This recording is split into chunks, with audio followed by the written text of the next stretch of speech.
tardes, bienvenidos a la presente emisión del noticiero. Un placer saludarles y acompañarles como siempre para llevarles los detalles de las informaciones más destacadas del día. Comenzamos. El Gobierno Nacional sostuvo un encuentro virtual con el director general de la Organización Mundial de la Salud, Tedros Adhanom Ghebreyesus, con el fin de agilizar la entrega de las vacunas contra el COVID-19 a nuestro país a través del mecanismo COVAX.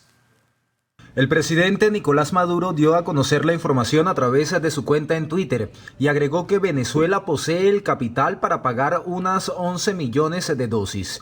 Informó que en las próximas horas se comunicará con el encargado del sistema COVAX para que se asegure una rápida respuesta a Venezuela. Además, explicó que eso representa un poco más del 20% de las vacunas que requiere el país, pero que seguirán haciendo esfuerzos para garantizar el 100% de las inyecciones que necesitan para inmunizar a la población venezolana. Venezuela registró 925 nuevos casos de COVID-19 y 17 fallecidos para totalizar 175.802 infectados y 1.795 decesos. Así lo dio a conocer la vicepresidenta de la República, Delcy Rodríguez. A través de su cuenta en Twitter, la alta funcionaria detalló que 867 casos son de transmisión comunitaria, mientras que 58 son importados. El Distrito Capital lidera la jornada al reportar 142 contagiados, seguido del estado Miranda con 128, Yaracuy con 107, Monagas con 86 y Bolívar con 74. En cuanto a los 58 casos importados, 23 provienen de Panamá, 14 de México, 12 de República Dominicana y 9 de Turquía. Rodríguez también informó el fallecimiento de 17 víctimas del COVID-19. Se tratan de 2 mujeres y 2 hombres del estado Anzoátegui, un hombre de Nueva Esparta, una mujer y un hombre del Táchira, un hombre del estado Cojedes, una mujer y 2 hombres del Distrito Capital y 5 hombres y una mujer del estado Sucre. Asimismo, la vicepresidenta agregó que para la fecha el 90% de los pacientes ya se han recuperado, mientras que 15.618 casos siguen activos. Manuel da Silva, Televen.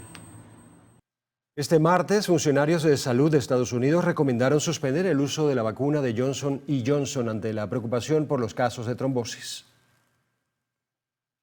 Los Centros para el Control y la Prevención de Enfermedades y la Administración de Alimentos y Medicamentos de Estados Unidos informaron que se ha observado un tipo de trombo cerebral llamado trombosis de senos venosos cerebrales, en combinación con bajos niveles de plaquetas en 6 mujeres en edad comprendida entre 18 y 48 años. Esta suspensión podría complicar aún más los esfuerzos por vacunar al mundo, solo semanas después de que una vacuna basada en un método similar y desarrollada por AstraZeneca y la Universidad de Oxford planteara preocupaciones similares en Europa. Desde este martes se realizan despistajes y triajes en 4 parroquias de la capital para detectar casos de COVID-19. Así lo informó la alcaldesa del municipio Libertador, Erika Farías.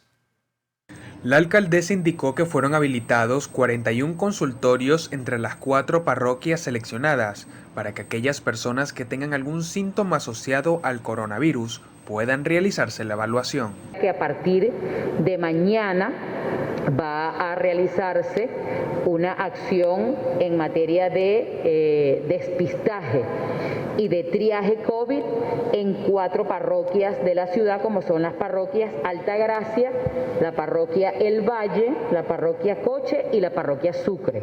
¿Por qué estas 4 parroquias? Bueno, porque estas 4 parroquias son las que agregan la mayor cantidad de casos y el porcentaje de contagio de la ciudad de Caracas.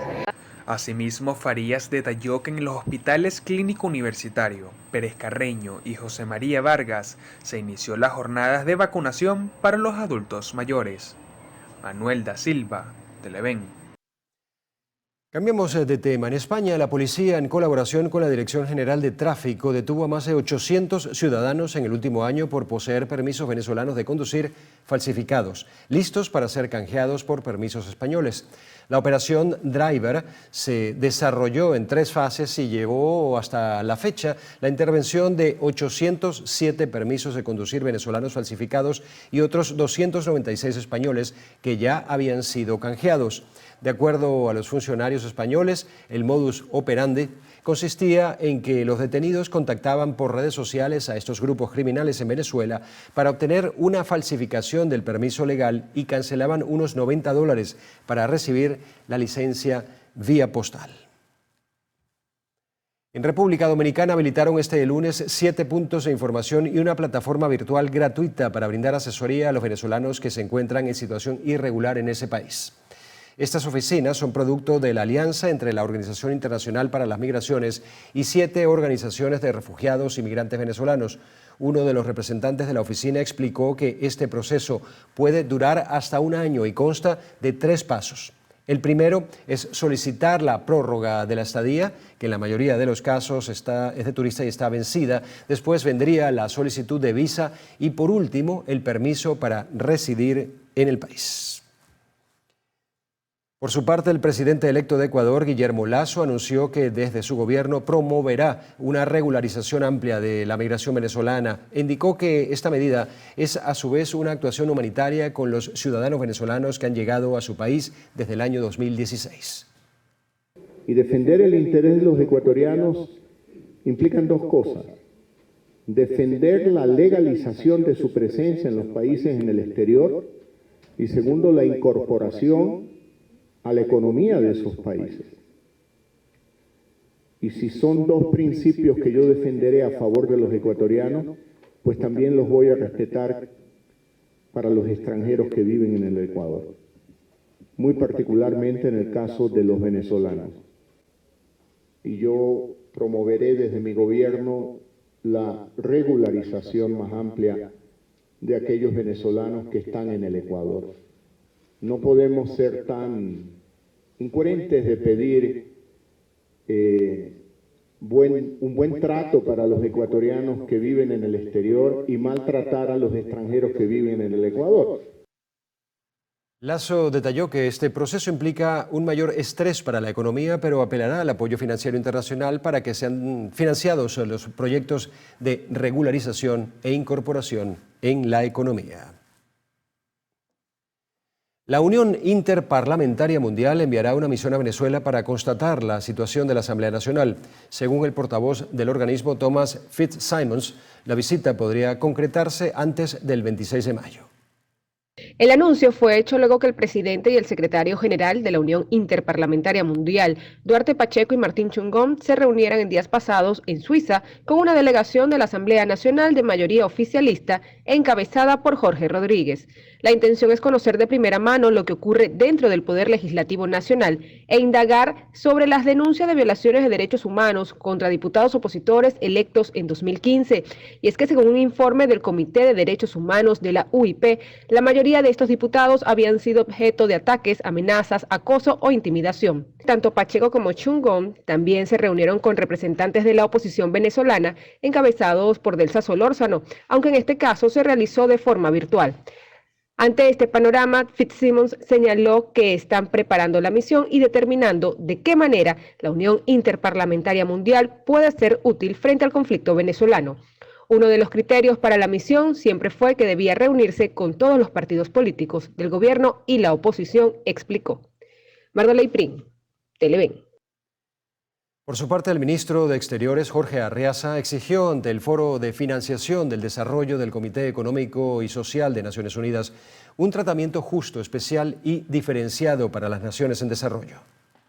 ¿Cómo podemos hablar de financiamiento al desarrollo si existen potencias que están instrumentalizando políticamente el sistema financiero internacional para promover cambios de gobierno y políticas de exterminio, negando a los países el acceso a sus legítimos recursos e imponiendo relaciones coloniales en pleno siglo XXI?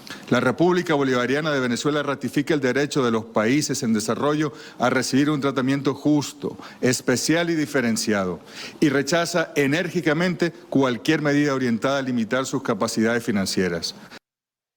El canciller venezolano considera que la única vía posible para superar esta coyuntura es el diálogo y el respeto a la autodeterminación de las naciones. Destacó la necesidad del suministro equitativo de vacunas contra el COVID-19, tanto en producción como en distribución. El Poder Electoral informó este lunes que el registro civil se encuentra en funcionamiento permanente para la presentación de solicitudes de inscripción de nacimientos y defunciones bajo las estrictas medidas de bioseguridad para prevenir el contagio de COVID-19. El organismo detalló que durante las semanas de flexibilización la jornada laboral se llevará a cabo de lunes a viernes entre 8 de la mañana y 2 de la tarde. También se podrán hacer solicitudes para registro de matrimonios y entrega de copias certificadas. Mientras que en las semanas de cuarentena radical solo atenderán hasta la 1 de la tarde y únicamente procesarán solicitudes de inscripción de nacimientos y defunciones. Bueno, cambiamos de tono. En estos tiempos de pandemia, agregar un toque de humor a su rutina diaria podría tener un efecto hasta medicinal. Conozcamos cuál es la dosis de humor recomendada por los expertos en el siguiente trabajo que preparó nuestra compañera Luciana Peña Font. Efectivamente, el creador de la risoterapia como medicina alternativa, Hunter Patch Adams, demostró que dejar salir unas buenas carcajadas puede cooperar con el proceso regenerativo del cuerpo cuando éste combate alguna enfermedad. Para ese entonces, en 1972, los galenos acompañaban su bata blanca de graciosas corbatas, pelucas, sombreros y la clásica nariz roja. Adams fundó un instituto donde además de la risa fueron incluidas otras formas de terapia para conseguir la salud física y mental de los pacientes. Profundicemos este último aspecto. Tener salud mental implica apostar por acciones o conductas que me permitan una integración biopsicosocial, es decir, que mi cuerpo, mi mente y mi capacidad de relacionarse estén integradas, me hagan sentir bien y a su vez me permitan lidiar con aquello que me genera malestar. Por ende, estas acciones o estas conductas cumplen con un factor protector. Es decir, que si usted suele estar triste, aunque coma sano y se ejercite, definitivamente no lleva del todo una vida saludable. Consultamos si hay quienes han logrado transformar en sonrisa sus pensamientos negativos durante esta pandemia. Mira, la vida siempre está llena de situaciones difíciles. Si nos caemos a la primera, nunca vamos a lograr nada. Debemos de sacar lo positivo a toda situación. Sí, siempre hay que sonreír a la vida, que la vida es una sola, hay que dar el 100 de la vida siempre. Es importante sonreír a pesar de las circunstancias que hoy en día vivimos, pues. Hay que tener actitud positiva ante todo. Cuando usted disfruta de risas profundas y honestas, a nivel cerebral se generan una serie de conexiones que de forma química generan unas sustancias llamadas endorfinas u hormonas del placer y el bienestar. Una vez que se liberan esta endorfina, dopamina y serotonina, se ha visto que hay un decrecimiento importante en la hormona del estrés, que es el cortisol. Además, me complementa el efecto benéfico en los pacientes con enfermedades crónicas. Esta liberación de neurotransmisores me va a generar una sensación de mejoría, de plenitud y además también va a descrito que hay una mejor respuesta en las defensas o el sistema inmunológico de los pacientes que usan como terapia alternativa la risa, pero nunca sustituye por completo la medicina tradicional o científica. Mientras que quienes tienen la responsabilidad de hacer reír compartieron algunos tips para ver la vida con el cristal del humor. Y mi recomendación para todas esas personas que nos están viendo, y es una recomendación que hago no como comediante, sino como persona que consume humor, podamos reírnos de todas esas cosas que nos pasan a diario. 2, en redes sociales buscar algún comediante que nos agrade. Y 3, estar dispuestos a recibir humor de quien sea. Para nuestros entrevistados, reír es una alternativa medicinal gratuita que no tiene contraindicación médica y que afortunadamente puede practicarse desde casa. La sonrisa es más que un gesto facial, es una actitud ante la vida. Si su tapabocas no le permite dejar rastros de alegría, no importa, sonríe aunque nadie lo vea, su cuerpo se lo agradecerá. Luciana Peña Font, Televen. Gracias, Luciana. Bueno, momento de nuestra primera pausa en la presente emisión del noticiero. Al regreso, 3 personas fueron detenidas en el estado Lara por contrabando de medicinas. Ya volvemos. Nacional del Beso, celebración que surgió gracias al beso más largo de la historia, que duró 58 horas y que fue protagonizado por una pareja tailandesa durante un certamen.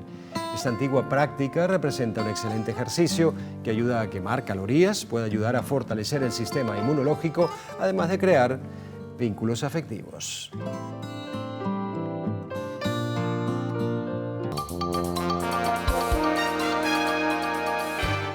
Iniciamos esta parte del noticiero en el estado Nueva Esparta. 8 sujetos se fugaron de la sede del 6CPC de Juan Griego en la isla de Margarita. Nuestra corresponsal Lisbeth Miquilena nos tiene los detalles. Lisbeth.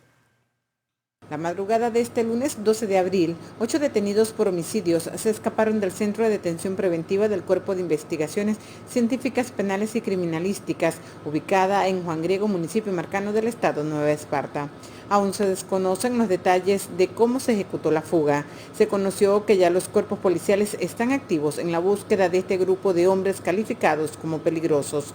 Los evadidos fueron identificados como José Gregorio Fernández González, 46 años de edad, alias Goyo; Freddy Alexander Marcano, 29 años, alias Chispa; Giancarlo Amundaray López, 22 años, alias Chaco. Igualmente reportaron como fugados a Cristian José Ramírez Rivas, 31 años, alias El Chivo; Rafael Ángel Narváez Vicen, alias Rafael; Eduardo Agustín Pino Pino, 21 años, conocido como Pino Pino; Endri Daniel Ordaz Rodríguez, 28 años, conocido como Endri; y José Gabriel Gómez Subero, de 22 años de edad.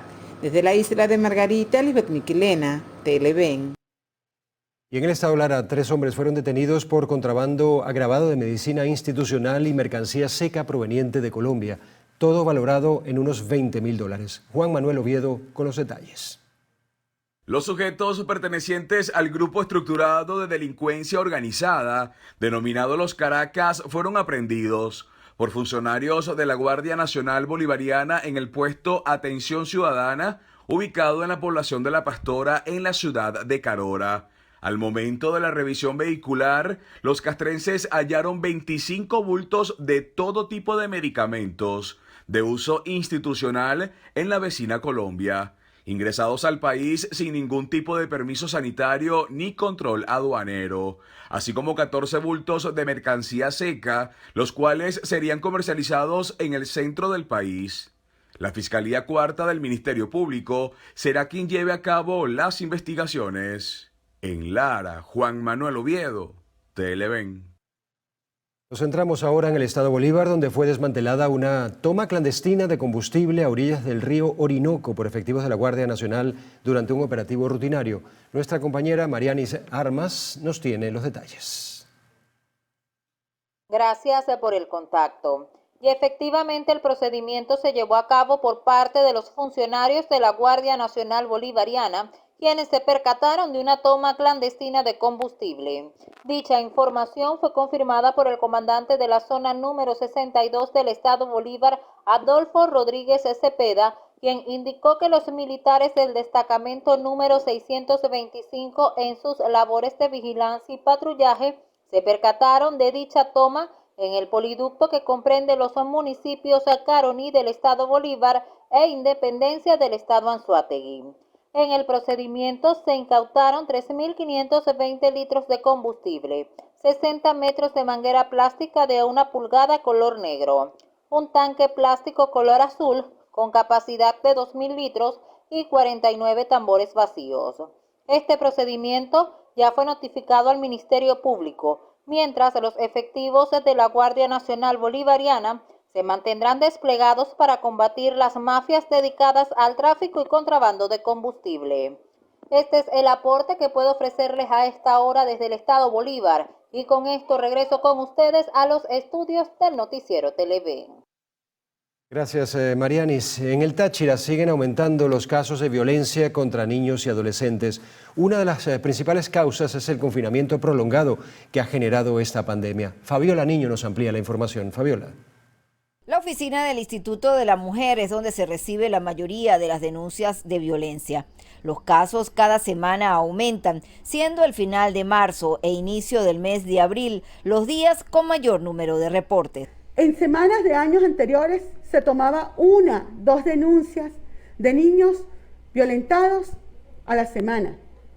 En estas semanas hemos tomado hasta 6, 7, 8 denuncias de niños que han sido violentados en todo tipo. En los últimos días, el Instituto de la Mujer también ha determinado que los intentos de suicidios aumentan en los adolescentes, que vienen desde niños con violencia interfamiliar. El maltrato implica que pueden dañar a un niño mentalmente, de salud, y este puede llegar incluso hasta la muerte. Hemos visto también un alto índice de suicidios en adolescentes en los últimos días en el estado Táchira. La falta de recursos económicos, la pandemia y el año de confinamiento familiar sigue siendo una de las principales causas de los intentos de suicidios en los adolescentes. Estoy clara de que la situación del país, la situación económica, es un gran factor de desequilibrio. Pero tenemos algo que, aunado a eso, es la pandemia, y es el encierro, el estar más tiempo con el agresor. Las campañas informativas son necesarias para frenar la violencia. En Táchira, Fabiola Niño, Televen. El déficit de personal y la carencia de insumos sería, según trabajadores de la salud, la causa de retrasos en la atención al público. Los médicos aseguran que en ocasiones deben referir a los pacientes a centros con servicios para casos específicos. Desde Anzoátegui nos reporta Jesús Albino. Ante las denuncias de falta de atención a algunos pacientes, los médicos y enfermeras dicen que la complejidad de los cuadros clínicos y la falta de recursos para casos específicos los obligan a referirlos a otros centros hospitalarios. Porque nosotros hemos trabajado hasta, como dicen por allí, con las uñas. Nos dan poco material, tenemos que reutilizar un material de bioseguridad para poder atender al pueblo. Dicen que la dotación de insumos como equipos de bioseguridad es insuficiente, alcanzando para 2 o 3 rotaciones de guardia. Las de bioseguridad deben cambiarse cada 6 horas. Entonces no tenemos equipos de bioseguridad con qué trabajar, con qué atender a los pacientes. Y estamos en una zona en donde hay alta cantidad de pacientes COVID, pacientes respiratorios, y nosotros debemos protegernos porque muchos de nuestros médicos se han contagiado y han estado en muy malas condiciones en el hospital. Esperan también por vacunas, pues aseguran que en algunos centros de salud ni el 10% del personal ha sido inmunizado. Desde el estado Anzoátegui, Jesús Albino, Televen. De vuelta en nuestra capital, un tren del metro de Caracas fue desalojado la mañana de hoy en la estación Plaza Sucre tras quedar completamente lleno de humo. Presumen que lo que ocasionó esto es el recalentamiento por fricción del sistema de rodamiento del tren. Simultáneamente, en la estación Agua Salud, otro tren o otro vagón se quedó sin tracción. Hasta los momentos, el sistema Metro de Caracas no ha brindado información alguna sobre lo ocurrido. Con esto hacemos una nueva pausa para publicidad. Al regreso, revisamos el panorama internacional.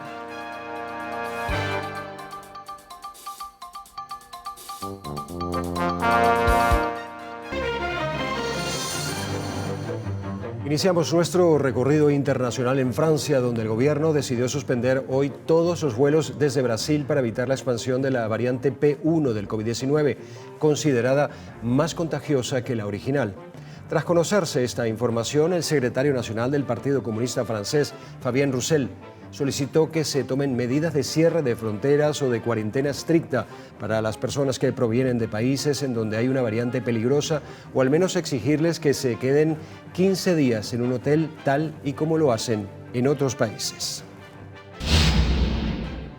En Estados Unidos, un estudiante falleció tras enfrentarse armado a la policía en un instituto de Knoxville, en Tennessee.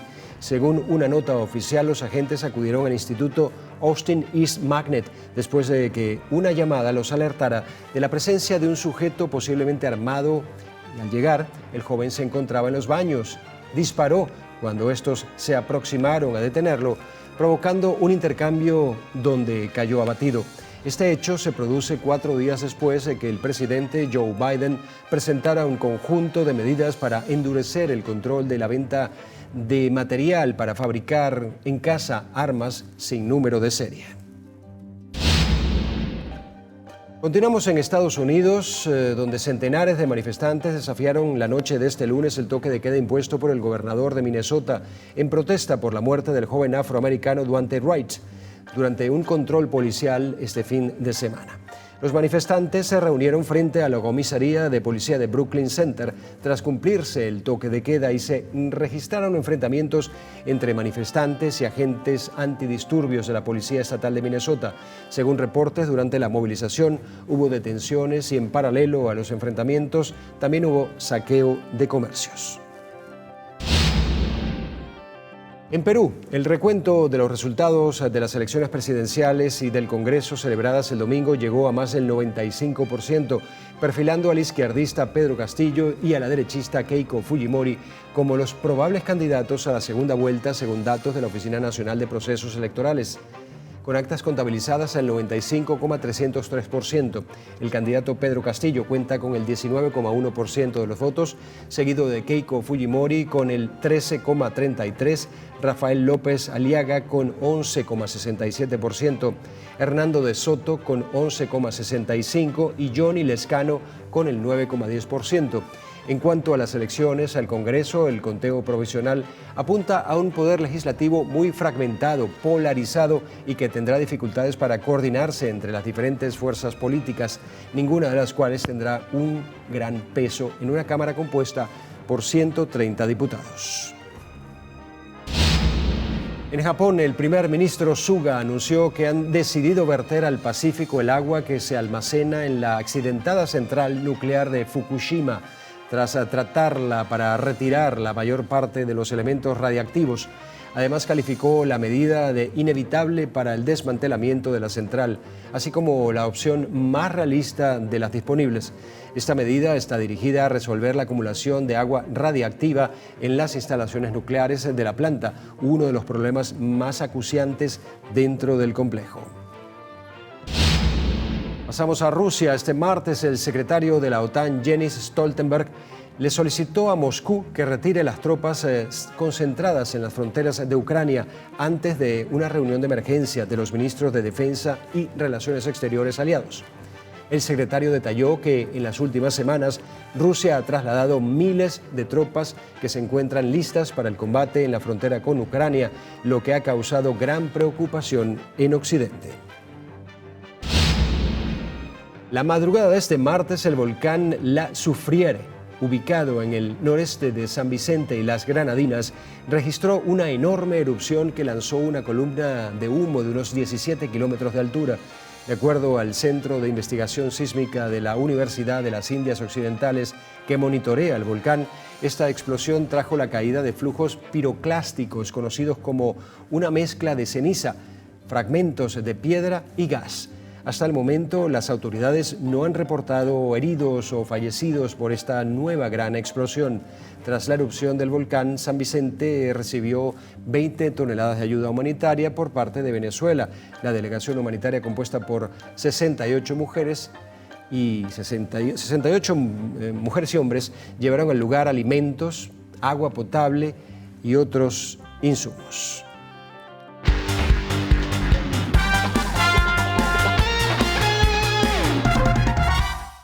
El venezolano Salomón Rondón logró marcar su cuarto gol del campeonato en la victoria de su club, el CSKA Moscú, este lunes, que venció 2-0 al Rotor Volgrado como parte de la jornada 25 de la Liga Premier rusa. Nos vamos a España. Sergio Ramos ha dado positivo a COVID-19 en plena recuperación de su lesión de gemelo. Bueno, y la plantilla del Barcelona se estrenó este martes en la ciudad deportiva Joan Gamper con la mira puesta en la final de la Copa del Rey que los azulgranas disputarán este sábado frente al Athletic Club de Bilbao.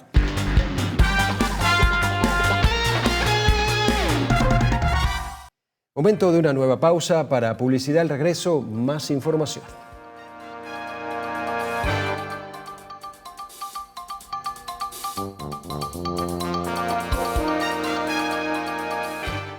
Continuamos. Para mantener un conteo y observación de quienes ya han sido inmunizados, gobiernos y autoridades sanitarias de diversos países expiden tarjetas de vacunación. Sin embargo, en Estados Unidos se encienden las alarmas ante la venta clandestina de estos comprobantes. Veamos más en el siguiente reportaje de Adriana Arévalo, de nuestra cadena aliada, Voz de América. Las personas que reciben la vacuna contra el COVID-19 en Estados Unidos reciben una tarjeta como esta. De acuerdo con el FBI, ya existe un mercado negro cibernético donde se están vendiendo tarjetas falsas. Los fiscales generales de más de 40 estados en este país han lanzado una campaña de información y difusión para advertir a la comunidad. Los mercados en línea y las plataformas de redes sociales se utilizan para anunciar y vender estas tarjetas de vacunación del COVID-19 en blanco o tramitadas de manera fraudulenta. Y los estafadores son tan inteligentes indigentes que incluso copian el logotipo de los CDC. Las autoridades creen que el objetivo de esta venta de tarjetas fraudulentas obedece a la oposición de algunas personas a recibir la vacuna, ya sea por razones políticas o por el fundado temor, dicen funcionarios, a los efectos de inocularse. Son una amenaza para la salud de nuestras comunidades. También afectan nuestra capacidad de protegerlas del virus y podrían violar otras leyes estatales. Definitivamente transgreden la ley aquí en Nevada. El fiscal de Nevada, Aaron Ford, asegura que desafortunadamente las víctimas más buscadas por este tipo de delincuentes que falsifican las tarjetas son de comunidades vulnerables, como la de inmigrantes y personas de la tercera edad. La venta de estas tarjetas fraudulentas se realiza básicamente por internet y a través de redes sociales, y el FBI le sigue el rastro a todos aquellos que las distribuyen dentro y fuera de Estados Unidos y advierte que quienes las usen están quebrantando la ley y poniendo en peligro la integridad de la comunidad y por lo tanto serán penalizados. Adriana Arevalo, Voz de América, Las Vegas.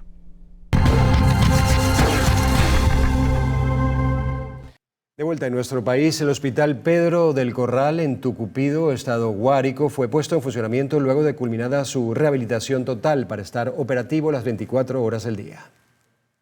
Este nosocomio cuenta con área de emergencia, medicina general e interna, consultas pediátricas y de adultos, cirugía, quirófano, sala de parto, odontología, ginecobstetricia, hospitalización, farmacia, entre otras áreas, en las cuales laboran más de 370 trabajadores. Este hospital tiene más de 30 áreas de servicio, es decir, 32 áreas de servicio exactamente, y va a beneficiar más de 16.000 familias. El municipio Rivas tiene, especialmente Tucupido, 46.000 habitantes y en las 211 comunidades se benefician de este hospital. En este hospital hemos hecho una inversión que está por encima de los $40.000. El gobernador de esta entidad también anunció la aprobación de recursos financieros para mejora y rehabilitación de otros 6 espacios de salud en esta entidad. También la construcción de un taller de reparación de equipos de electromedicina y la habilitación de espacios en la capital guariqueña para la apertura de un hotel sanitario. Desde el estado Guárico, Yanmil Colaberardino, Televen. Un grupo de abogados del estado Bolívar protestaron a las afueras del Palacio de Justicia de Puerto Ordaz, asegurando que se les negó el acceso a los tribunales. Los abogados estamos ávidos de trabajar. Necesitamos trabajar, los retenes están full de detenidos, solamente se necesitan privativas. Se van a los retenes, pero no se están haciendo las actividades para que esa gente pueda salir en libertad. A su vez, indicaron que son más de 70 abogados sin acceso al tribunal. Desde el estado Bolívar, Marianis Armas, Televen. Para beneficiar a familias que no cuentan con el recurso hídrico por tuberías en la comunidad rural El Tacal, en Cumaná, estado Sucre, la alcaldía hizo entrega de 20 tanques con capacidad para 1.100 litros de agua.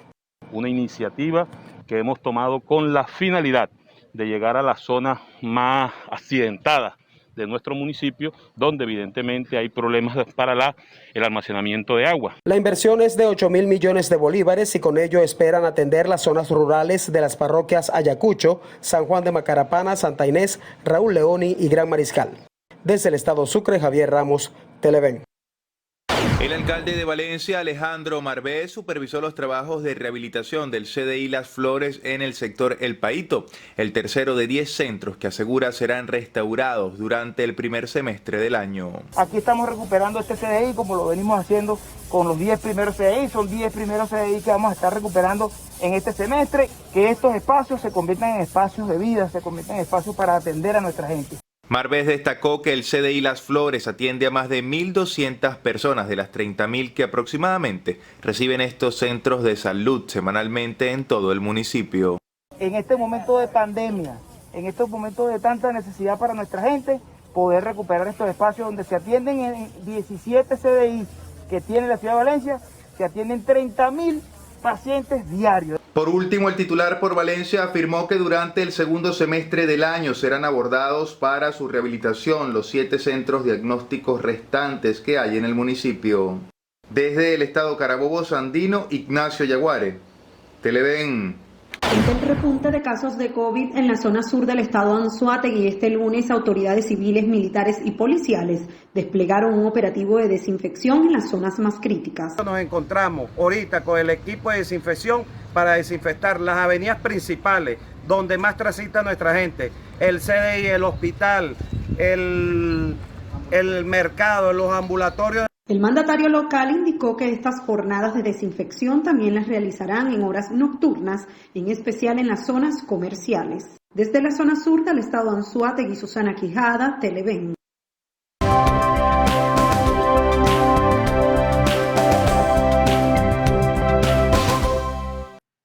Un estudio llevado a cabo por el Centro de Biomédica en Red de Salud Mental y la Universidad de Oviedo reveló que los problemas de sueño son más frecuentes a medida que aumenta la edad. Hoy en Siempre Saludable le brindamos las bases para tener un sueño reparador. El sueño es mucho más que descanso. Cumple una función fisiológica fundamental para el organismo, ya que actúa como un elemento reparador. De ahí la preocupación por el elevado porcentaje de población que no duerme de un modo adecuado, y la situación se ha agravado desde el inicio de la pandemia. Los expertos insisten en que antes de acudir a los medicamentos es necesario asegurar el mantenimiento de una buena higiene del sueño. Por lo tanto, sugieren establecer un horario regular de sueño, evitar siestas diurnas que excedan los 45 minutos, ingesta excesiva de alcohol, consumo de cafeína, té, chocolate o bebidas energéticas, comidas pesadas o picantes. Recomienda hacer una comida ligera antes de acostarse, hacer ejercicio regularmente, utilizar ropa de cama cómoda y agradable.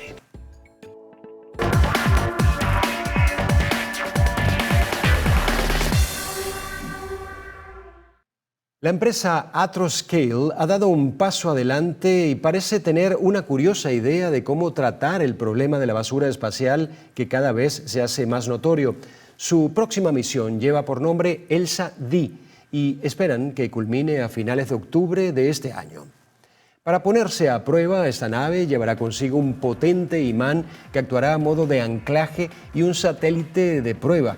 Tendrá un módulo ferromagnético. La misión probará diferentes movimientos de anclaje y desanclaje con maniobras especiales para ver cómo sería capturar satélites, transportarlos y lanzarlos a la atmósfera terrestre.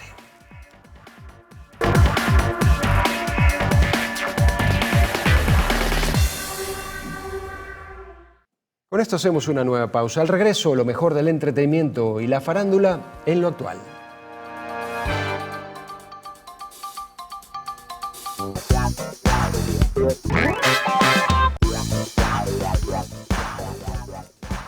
¿Qué tal, amigos? Sean todos bienvenidos a nuestra sección de arte y espectáculos Lo Actual. Les saluda Cinzia Franceschiello y como cada día estamos listos para contarles qué ha sido noticia en materia de entretenimiento nacional e internacional. Pero antes les dejo a su entera disposición nuestras cuentas en las redes sociales, @loactual en Twitter, @loactual_TV en Instagram y @CinciaFD. Dicho esto, estamos listos para comenzar nuestro recorrido. Damos inicio a las noticias de arte y espectáculos contándoles que el príncipe Harry sí acudirá al entierro del príncipe Felipe. El Palacio de Buckingham anunció que el funeral del duque de Edimburgo se realizará el próximo sábado 17 de abril en la capilla de St. George en Windsor. Varios han sido las personas que asistirán a este último adiós, a quien fuera el esposo de la reina por más de 70 años, entre ellos su nieto Harry.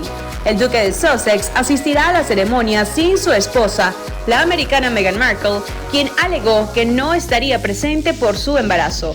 Esta ceremonia no será un funeral de Estado, sino que reflejará una vida de servicio de una forma apropiada en el marco de la pandemia por el COVID-19.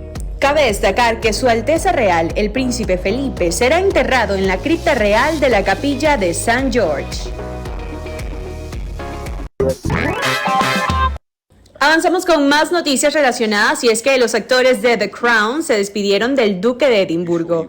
Tras el fallecimiento de Su Alteza Real, los dos actores, quienes le dieron vida en la popular serie original de la plataforma de streaming Netflix, han querido despedirse de él con unas sentidas palabras hacia el esposo de la reina Isabel II.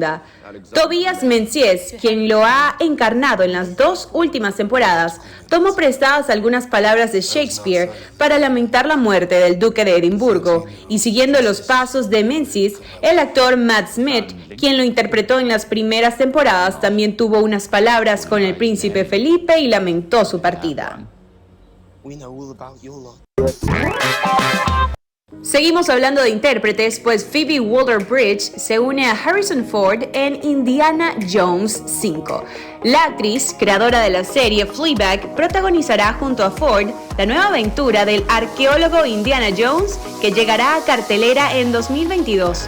Así lo anunció la casa productora Lucasfilm. Esta nueva entrega será dirigida por James Mangold y será la última vez en la que el Harrison, de 78 años de edad, encarne a Jones en la pantalla grande. Este nuevo film también contará con Steven Spielberg como productor, quien cabe destacar en un principio iba a dirigir la película. Continuamos con más, y es que Chris Hemsworth podría protagonizar la secuela de El Gladiador. Han pasado 21 años desde el estreno del film protagonizado por Russell Crowe, y ahora los rumores apuntan a que la cinta del director Ridley Scott ahora tendrá una secuela y podría contar con Hemsworth como protagonista. Según el portal New Idea, el actor dará vida al hijo del Máximo Décimo Meridio, personaje interpretado por Crowe en la primera parte del film, mientras que ahora el propio Russell fungirá como productor del proyecto cinematográfico. La misma fuente afirma que tanto Chris como Russell están considerando cuidadosamente esta idea.